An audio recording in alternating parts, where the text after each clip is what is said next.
إن الحمد لله نحمده ونستعينه ونستغفره ونعوذ بالله من شرور أنفسنا ومن سيئات أعمالنا من يهده الله فلا مضل له ومن يضلل فلا هادي له وأشهد أن لا إله إلا الله وحده لا شريك له وأشهد أن محمدا عبده ورسوله أما بعد فإن خير الحديث كتاب الله وخير الهدي هدي محمد صلى الله عليه وسلم وشر الأمور محدثاتها وكل محدثة بدعة وكل بدعة ضلالة وكل ضلالة في النار. معزز مکرم محترم مشاہدین و مشاہدات، عقیدہ سے متعلق دروس کا ہمارا سلسلہ اللہ کے فضل و کرم سے جاری رہا ہے. آپ کو یہ اطلاع ہے کہ یہ لائیو درس فیس بک پر جمعہ اور سنیچر کے علاوہ ہفتے کے ہر دن ہوتا ہے. کسی دن عقیدے سے متعلق سلسلہ ہوتا ہے، کسی دن احکام سے متعلق سلسلہ ہوتا ہے. تو یہ مختلف سلسلے ہیں جو مختلف اوقات پر جاری ہوتے ہیں. آج انشاءاللہ عقیدے سے متعلق ہم اس سلسلے کو آگے بڑھائیں گے جس میں شرک اصغر کی وضاحت چل رہی تھی. ہم نے یہ بیان کیا تھا کہ شرک اصغر جہاں جہاں ہوتا ہے اس میں سے ایک چیز ہے اعمال قلبیہ. اعمال قلبیہ میں بعض جگہ یا بعض اعمال قلبیہ میں شرک اصغر پایا جاتا ہے. شرک اصغر کی مثالیں ہم اعمال قلبیہ میں دیکھ سکتے ہیں. ان میں سے ہم 3 مثالوں پر گفتگو کر چکے ہیں. آج انشاءاللہ چوتھی پر گفتگو کریں گے. ریاکاری، ریا و نمود، یہ شرک اصغر کی اعمال قلبیہ میں شرک اصغر کی پہلی مثال ہے. اعمال قلبیہ میں شرک اصغر کی دوسری مثال دنیا طلبی ہے کہ آدمی دین کا کام کر کے دنیا حاصل کرنا چاہے. اس پہ تفصیل سے ہمارا درس ہو چکا ہے اللہ کے فضل و کرم سے. اور شرک، اعمال قلبیہ میں شرک کی تیسری مثال اسباب پر اعتماد. اس پر بھی تفصیل کے ساتھ درس ہو چکا ہے. آج شرک اصغر کی چوتھی مثال اعمال قلبیہ میں، آج اس کے بارے میں انشاءاللہ تفصیلی درس دیں گے. اعمال قلبیہ میں شرک اصغر کی چوتھی مثال ہے بدشگونی، جس کو عربی میں کہتے ہیں تطیر. بدشگونی، نحوست کا تصور رکھنا، تشاؤم بھی جسے کہا جاتا ہے. تطیر عرب میں اس کا نام اس لیے پڑا کیونکہ ابتداءً پرندوں کے ذریعے بدشگونی لی جاتی تھی، اور طیر عربی میں پرندے کو کہتے ہیں. بہرحال جب ہم بدشگونی کہتے ہیں تو بدشگونی کا مفہوم یہ ہوتا ہے کہ کوئی چیز سن کر یا کوئی چیز دیکھ کر آدمی یا سننے دیکھنے کے علاوہ کچھ کسی اور حرکت سے آدمی نحوست کا تصور کرے یا مستقبل میں کام کے بگڑ جانے کا یا بن جانے کا تصور کرے. آپ اسے ایسے سمجھیں، ایک انسان کسی کام کا ارادہ کرتا ہے، پھر وہ کچھ سن لیتا ہے یا کچھ دیکھ لیتا ہے جو اسے اچھا نہیں لگتا. اس بنیاد پر وہ اپنا کام چھوڑ دیتا ہے، جس کام کا وہ ارادہ کر چکا تھا، جس کام کا ارادہ بنا چکا تھا، کرنے جا رہا تھا، کچھ سن لیا، کچھ دیکھ لیا، یا کوئی حرکت ہو گئی یا کوئی حادثہ ہو گیا، اس کی بنا پر اس نے وہ کام چھوڑ دیا۔ اس کا الٹا لے لیں، وہ بھی بدشگونی ہی میں آئے گا کہ ایک آدمی کچھ دیکھ لیتا ہے یا کچھ سن لیتا ہے، جسے دیکھ یا سن کے یک بیک خوش ہو جاتا ہے، اور کوئی ایسا کام کرنے لگ جاتا ہے جس کے کرنے کا اس کا کوئی ارادہ نہیں تھا، اس کا کرنے کا کوئی ارادہ نہیں تھا، لیکن اس نے کچھ سن لیا یا دیکھ لیا، اور جس کی وجہ سے اس نے سمجھا کہ اب اگر میں فلاں کام کروں تو اس وجہ سے میرا کام بڑا اچھا ہو جائے گا، تو یہ بھی تطیر، تشاؤم، نحوست، بدشگونی میں ہی سے آئے گا۔ ہم آگے وہ بتائیں گے کہ فعل حسن اس سے مستثنی ہے اور اس کا مفہوم کیا ہے، ہم انشاءاللہ آگے بتائیں گے۔ اسی میں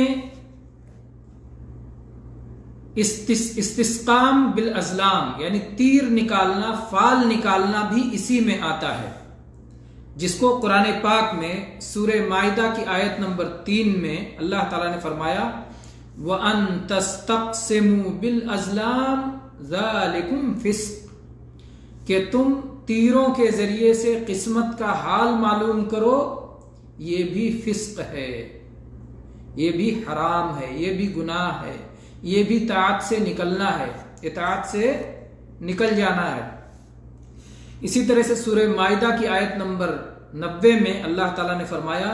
انما الخمر والمیسر والانصاب والازلام رجس من عمل الشیطان فاجتنبوہ، کہ شراب، جوا، استھان اور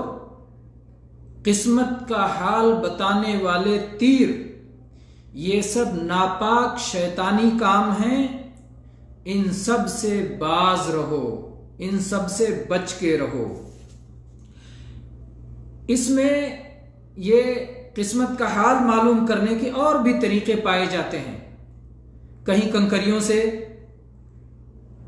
حال معلوم کیا جاتا ہے۔ ہوتا کیا تھا عرب میں، وہ اپنے کاہن کے پاس جاتے تھے، اور اس کاہن کے پاس 3 طرح کا تیر ہوتا تھا۔ ایک تیر میں خیر کی علامت بنی ہوتی تھی، اور دوسرے تیر میں شر کی علامت بنی ہوتی تھی،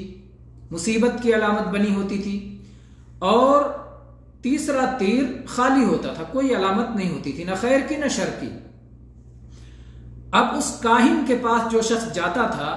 کچھ نذرانے وغیرہ پیش کرتا تھا، کچھ مال تحفے تحائف اسے دیتا تھا، اور اس کے بعد کہتا تھا کہ میں سفر پہ جانا چاہتا ہوں، یا میں کاروبار کرنا چاہتا ہوں، یا میں نکاح شادی کرنا چاہتا ہوں، یا میں خریداری کرنا چاہتا ہوں، تو ذرا آپ مجھے بتاؤ کہ یہ میرے حق میں بہتر رہے گا یا یہ میرے حق میں بہتر نہیں رہے گا۔ اب وہ تیر نکالتا تھا کاہن، اگر وہ تیر نکل گیا جس میں خیر کی علامت بنی ہوئی ہے تو کہتا تھا جاؤ کر ڈالو، اگر وہ تیر نکل جاتا تھا جس میں شر کی علامت بنی ہوتی تھی تو کہتا تھا مت کرو، اور اگر وہ تیر نکل جاتا تھا جو خالی ہوتا تھا، نہ خیر نہ شر، کوئی چیز نہیں، تو پھر وہ کہتا تھا کہ اب دوبارہ پھر تیر نکالنے کی ضرورت ہے۔ اس طرح سے وہ دوبارہ اسے مال دیتے تھے اور وہ دوبارہ تیر نکالتا تھا۔ تو یہ تھا طریقہ۔ بہت سارے لوگ لکڑیوں کے ذریعے سے، چھڑیوں کے ذریعے سے، گیہوں اور جو کے ذریعے سے، یا مختلف لائنیں کھینچ کر کے نمبر کے ذریعے سے قسم قسم سے فال نکالتے ہیں۔ تو فال نکالنے کی یہ جو ساری صورتیں ہیں، یہ سب شرک اصغر کی صورتوں میں سے آتی ہیں۔ شرک اصغر بھی جب ہوگا جب اس کو وہ سبب سمجھتے ہوں، شرعی یا قدری، لیکن اگر پورا کا پورا اعتماد اسی فال پہ ہو تو شرک اصغر نہیں، شرک اکبر ہوگا۔ اس کی مثال یہ بھی ہے جو جاہلیت والے کیا کرتے تھے کہ جب وہ کسی سفر کا ارادہ کرتے یا کسی بھی بڑے کام کا ارادہ کرتے، اہم کام کا ارادہ کرتے، تو وہ پرندوں کو اڑاتے تھے، پرندوں کو بھگاتے تھے، دوڑاتے تھے، اگر پرندہ دائیں طرف اڑ جاتا تھا تو سمجھتے تھے کہ بہتر ہوگا اور خیر ہوگا، اور اگر پرندہ بائیں طرف اڑ جاتا تھا تو سمجھتے تھے کہ شر ہوگا، نحوست ہوگی، یہ کام نہیں ہوگا یا کام بگڑ جائے گا، وہ ایسا سمجھتے تھے۔ ایسے ہی سن کر کے بدشگونی لینے کی جو صورتیں تھیں، گھر سے نکلے اور کسی نے کہا یا ہالک، یعنی اے برباد انسان، اے تباہ انسان، تو خراب، ہلاکت اور بربادی کا لفظ سن لیا تو اس لیے اسے منحوس سمجھ لیتے تھے۔ یا کسی کھوسٹ بڑھیا سے ملاقات ہو گئی، یا اسی طرح سے کوے کو دیکھ لیا، یا الو کو دیکھ لیا، یا الو کی آواز سن لی، یا سفر کے آغاز ہی میں یا دن کے شروعات ہی میں کسی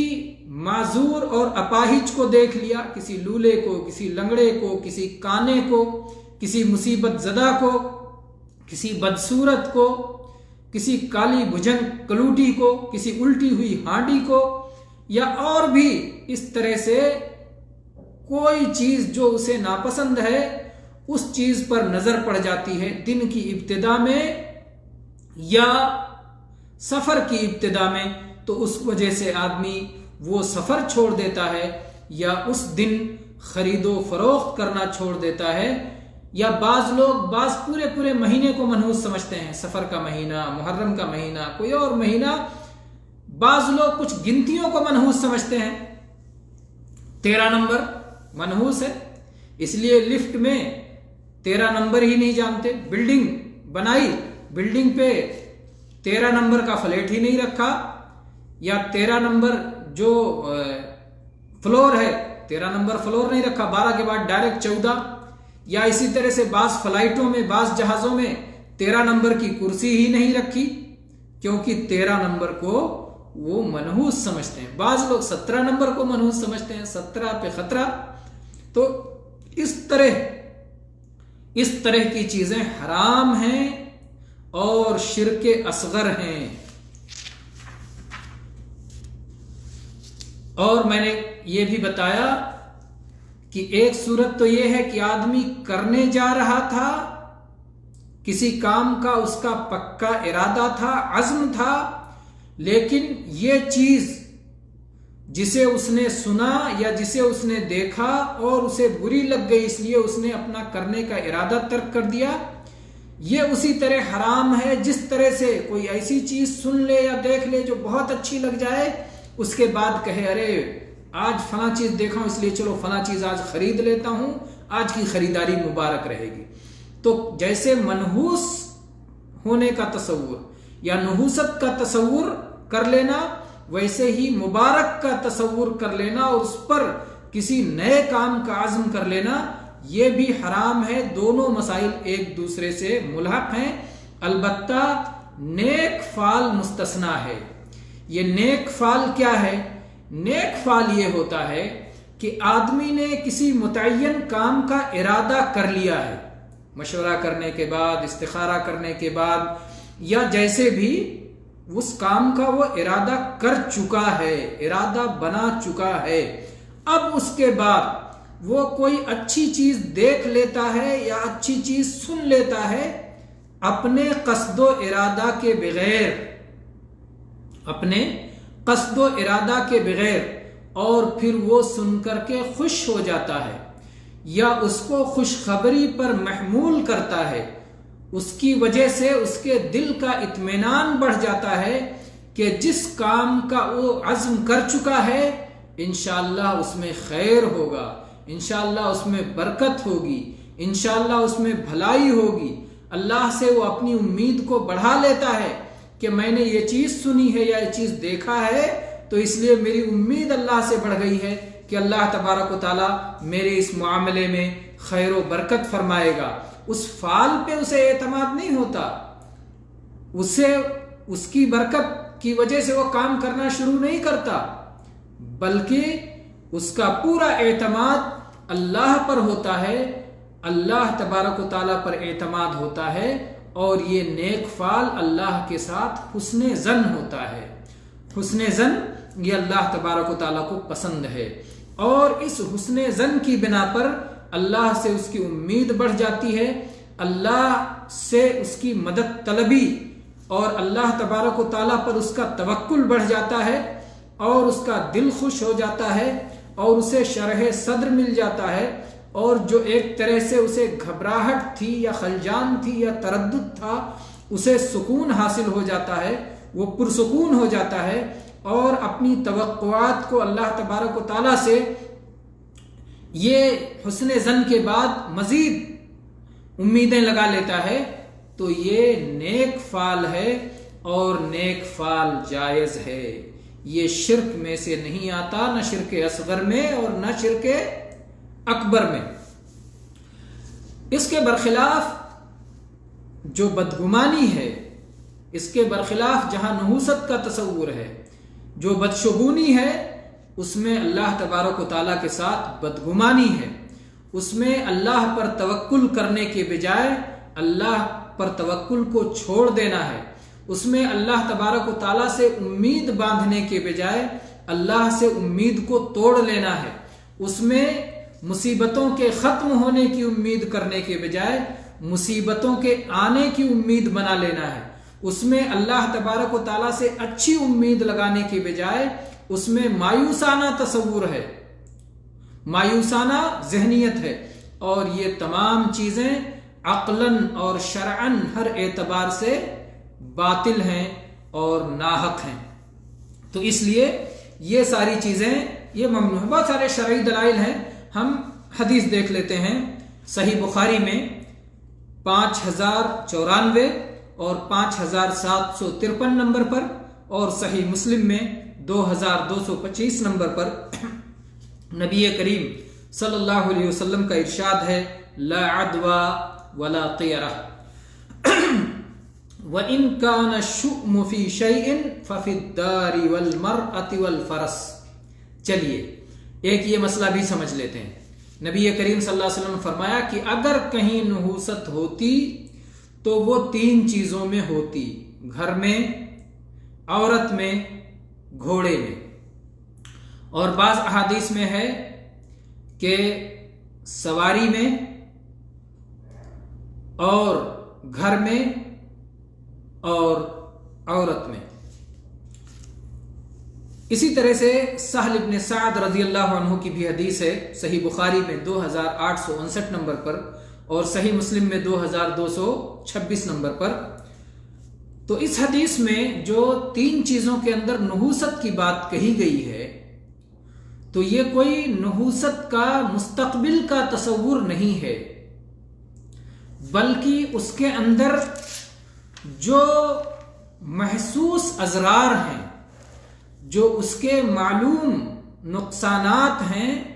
ان کی طرف گویا اشارہ کیا گیا ہے کہ اگر بیوی بد اخلاق ہے، اگر گھر تنگ ہے، اگر پڑوسی خراب ہیں، اگر گھوڑا بدکنے والا ہے، اگر سواری بار بار خراب ہو جاتی ہے، آرام دہ نہیں ہے، تیز رفتار نہیں ہے، مشکلیں کھڑی کرتی رہتی ہے آپ کے لیے،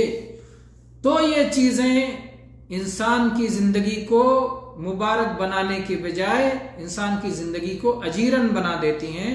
اسے مشکلات میں ڈال دیتی ہیں۔ تو اسی لیے صحیح ابن حبان 4032 نمبر پر یہ حدیث کے الفاظ کچھ اس طرح ہیں، 4 من السعادہ، کہ 4 چیزیں انسان کی خوش بختی ہیں۔ وہ کیا ہیں؟ المرأة الصالحہ، نیک بیوی، والمسکن الواسع، اور کشادہ مکان، والجار الصالح، اور نیک پڑوسی، والمرکب الحنی، اور بہترین سواری۔ تو یہ 4 چیزوں کو انسان کی خوش بختی کہا گیا، اس کی سعادت شمار کیا گیا، اور یہی معنی اس حدیث میں ہے جس میں ہے کہ اگر کہیں نحوست ہوتی تو ان 3 چیزوں میں ہوتی۔ تو وہی مقصود ہے کہ یہ بدبختی ہے، 4 سعادت ہے اور اس کے مقابلے میں 4 چیزیں شقاوت ہیں، بدبختی ہیں، خوش بختی کے خلاف ہیں۔ وہ کیا ہیں؟ برا پڑوسی، بری بیوی، بد اخلاق بیوی، اور تنگ مکان اور بری سواری۔ تو یہ 4 چیزیں انسان کی بدبختی کی علامت ہیں۔ اسی لیے آپ اگر دیکھیں گے تو قرآن پاک میں اللہ تبارک و تعالیٰ نے فرمایا ان من ازواجکم و اولادکم عدوا لکم، کہ اے ایمان والو تم میں سے تمہاری بعض بیویاں اور تمہاری کچھ اولاد تمہارے دشمن ہیں۔ آدمی خیر کا ارادہ کرتا ہے، بیوی خیر میں معاون کے بجائے، اولاد خیر میں معاون کے بجائے اگر وہ رکاوٹ بن جائیں، خیر میں مددگار ہونے کے بجائے خیر سے دور کرنے کا سبب بن جائیں، تو ظاہر بات ہے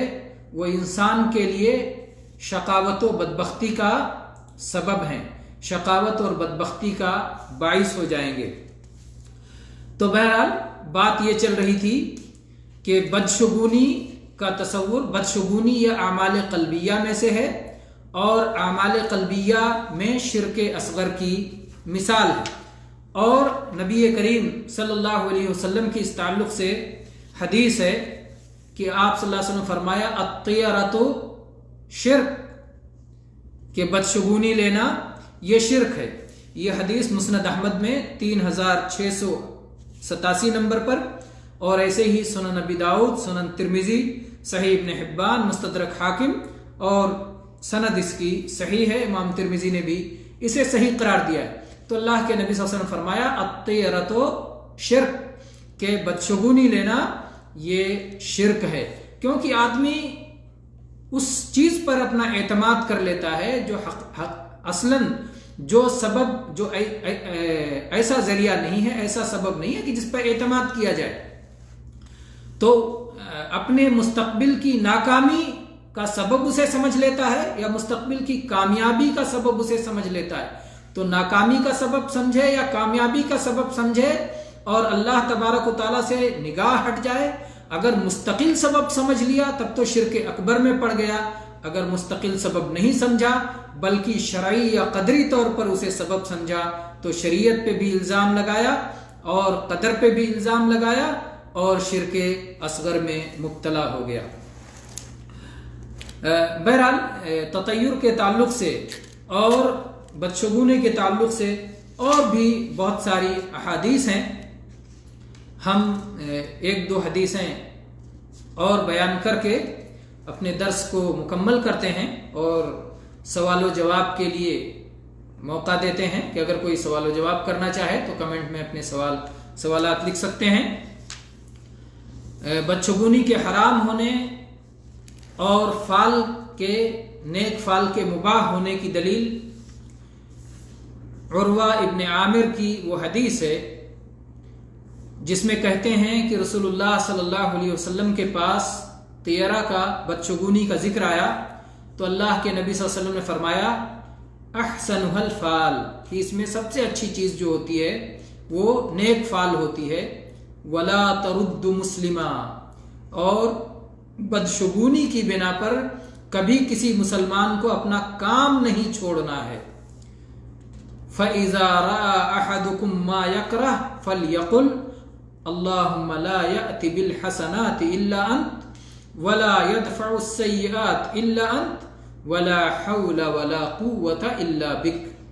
کہ جب کوئی ناپسندیدہ چیز نظر آئے تو یہ دعا پڑھنی چاہیے، اللہم لا یأتی بالحسنات الا انت، یا اللہ نعمتوں کا عطا کرنے والا تو ہی ہے، ولا يدفع السیئات الا انت، اے اللہ بلاؤں کا ٹالنے والا تو ہی ہے، ولا حول ولا قوت الا بک، اور اے اللہ تیرے بغیر میرے اندر کوئی طاقت و قوت نہیں ہے۔ تو پورا توکل انسان کا اللہ پر ہو اور اللہ تبارک و تعالیٰ پر ہی اس کا اعتماد ہو، اور اس اعتماد دل میں بھی یہ اعتماد قائم ہو اور زبان سے بھی یہ بات کہے کہ یا اللہ نعمتیں تیری طرف سے ملتی ہیں، یا اللہ مصیبتیں تیری طرف سے ٹلتی ہیں، یا اللہ تیرے بغیر میرے اندر کوئی قوت و طاقت نہیں ہے۔ نبی کریم صلی اللہ علیہ وسلم کی زندگی میں اگر ہم دیکھتے ہیں، آپ کی سیرت مبارکہ میں، تو بہت سارے ایسے مواقع آئے ہیں جب آپ نے نیک فعل لیا ہے، اور جب آپ نے کہا کہ مجھے نیک فعل اچھا لگتا ہے تو صحابہ نے پوچھا کہ اللہ کے نبی نیک فعل کیا ہے؟ تو آپ نے کہا کوئی اچھا کلمہ، کوئی پاکیزہ کلمہ کوئی بندہ سن لیتا ہے، یہی نیک فعل ہے۔ یہ صحیح بخاری اور صحیح مسلم کی حدیث ہے۔ صحیح بخاری میں 5754 نمبر پر اور صحیح مسلم میں 2223 نمبر پر یہ حدیث ہے۔ اور چنانچہ نبی کریم صلی اللہ علیہ وسلم جب صلح حدیبیہ کے موقع پر مکہ والوں کی طرف سے، قریش کی طرف سے سفیر آ رہے تھے، تو سہیل نامی سفیر کے آنے پر اللہ کے نبی صلی اللہ علیہ وسلم نے فرمایا سہل لکم من امرکم، کہ سہیل آ گئے ہیں، اب معاملہ سہل ہو گیا ہے۔ تو اس لیے اللہ کے نبی صلی اللہ علیہ وسلم نے ان کے نام سے نیک فعل لیا، اور ایسا کرنا جائز اور درست ہے۔ تو بہرحال بدشگونی یہ شرک اصغر کی صورتوں میں سے ہے، یہ اعمال قلبیہ میں سے ہے، اور آدمی کا دل وہاں جا کر کے پھنس جاتا ہے، اٹک جاتا ہے، اس کو اپنے لیے باعث نقصان سمجھنے لگتا ہے۔ لیکن جو صاحب ایمان ہوتا ہے وہ کبھی نہیں گھبراتا، کبھی نہیں پریشان ہوتا، کچھ بھی ہو جائے اسے اللہ پر اعتماد ہوتا ہے۔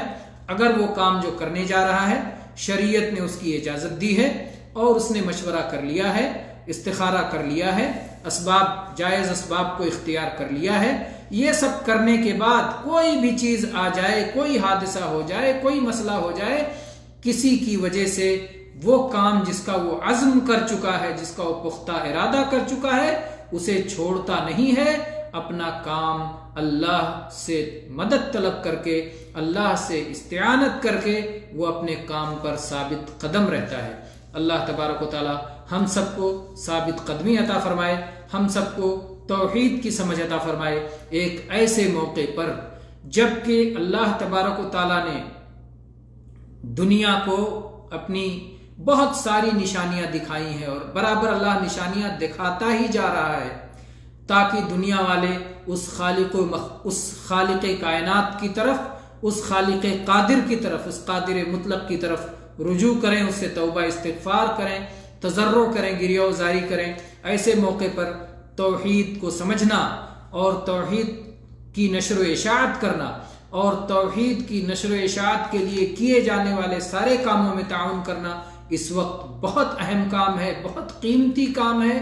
اس میں ہمیں حصہ لینا چاہیے، اور توحید کو زیادہ سے زیادہ بیان کرنا، سمجھنا، سمجھانا، اس پر قائم رہنا چاہیے۔ اللہ تبارک و تعالی اس مجلس کو اور اس پروگرام کے سننے والے تمام مشاہدین و مشاہدات کو اللہ تبارک و تعالی خیر سے نوازے، اور دنیا اور آخرت کی سعادتوں سے مالا مال فرمائے، اور اس کو ان کے لیے آخرت میں ان کے میزان حسنات میں رکھے، اور اللہ تبارک و تعالی اس کو دنیا کی بھی سعادت کا ذریعہ بنائے۔ آمین۔ وآخر دعوانا ان الحمد للہ رب العالمین، والسلام علیکم ورحمۃ اللہ وبرکاتہ۔